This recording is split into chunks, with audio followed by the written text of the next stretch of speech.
Assim como a mãe, principalmente desde os primitivos vínculos com o bebê, se constitui como o primacial fator estruturante do desenvolvimento do filho, e quando eu falo mãe aqui, pode ser a mãe biológica, ou a mãe adotiva, ou qualquer pessoa que exerça funções de maternagem, também costuma acontecer que as falhas da função materna sejam poderosos determinantes da desestruturação do psiquismo da criança e, por conseguinte, do futuro adulto. Dentre os fatores patogênicos, ou seja, daqueles que promovem a gênese da patologia, podemos assinalar os seguintes. Simbiose. O tipo de amor que uma mãe devota à criança é predominantemente objetal ou narcísico? Eis a pergunta, né? Com outras palavras, tanto pode prevalecer nela o desejo de ter um filho para ajudá-lo a crescer até que ele tenha condições de se emancipar, como também é possível que ela sinta o filho como uma posse sua, dentro do seu projeto inconsciente de uma, entre aspas aqui, gestação eterna.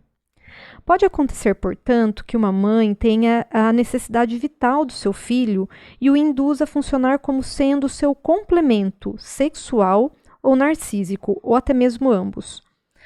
Nos casos em que a mãe seja basicamente uma pessoa deprimida ou que tenha uma fobia de ficar sozinha, costuma acontecer que essa mãe invista em algum dos seus filhos, ou às vezes até em todos, um vínculo simbiótico, cimentado de culpas, de modo a garantir o seu seguro solidão. Corpo.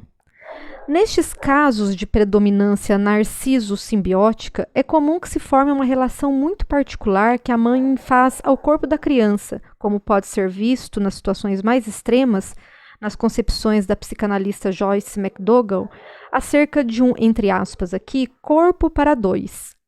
Comumente, essa confusão dos corpos expressa-se pela determinação imposta pela mãe no uso de roupas da criança. Por exemplo, se ela sente frio, o filho obrigatoriamente deve ficar super abrigado, mesmo que na realidade não esteja tão frio assim.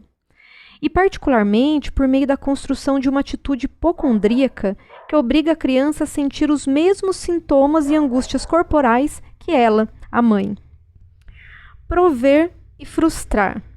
A função de prover implica levar em conta as coordenadas de espaço e de tempo, ou seja, gratificar rápido demais estimula a simbiose, gratificar lento demais gera protesto porque é vivido pelo bebê como frustração. As frustrações tanto podem ser adequadas, quando então elas são indispensáveis e estruturantes, como também elas podem ser inadequadas e desestruturantes. As frustrações inadequadas têm origem numa dessas três possibilidades. 1. São por demais escassas, em cujo caso a mãe tende a resolver todas as necessidades e desejos da criança, se antecipando a capacidade dessa criança de poder pensar para achar soluções para os próprios problemas criados. Assim, a mãe não só inibe no filho a capacidade para pensar, como também, ao mesmo tempo, ela reforça excessivamente a onipotência, a vigência do princípio do prazer e um vínculo simbiótico, que pode atingir um nível tal a ponto de determinar uma identificação adesiva. 2. Quando são continuamente exageradas, tanto na intensidade como numa possível qualidade de injustiça contra o filho, essas frustrações geram na criança um sentimento de ódio intenso, acompanhado de uma ansiedade de aniquilamento, com sensações corporais insuportáveis. 3. As frustrações incoerentes que provocam na criança um estado de confusão, instabilidade e de um permanente sobressalto quanto à reação dessa, entre aspas, mãe enigmática. Em resumo, cabe equacionar a existência de três tipos principais de métodos patogênicos de educação: a severidade excessiva, a indulgência excessiva e a incoerência das atitudes dos educadores, ou entre eles, e pior que tudo, uma indiferença pela criança. Conter. Em relação à importantíssima função de continência materna, a primeira observação a ser feita é a necessidade de que se estabeleça a distinção entre continente e recipiente, porquanto este último, como o nome sugere, não passa de um mero depósito passivo, onde a criança espelha os seus excrementos emocionais, como se ela fora um penico.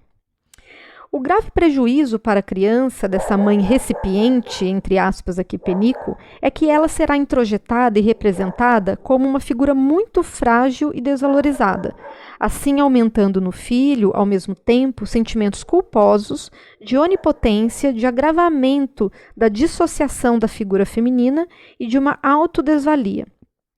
Em contrapartida, o conceito de continência se refere a um processo ativo da mãe, em que ela acolhe, transforma e devolve para o filho, devidamente desintoxicados, significados e nomeados, o conteúdo das identificações projetivas dele.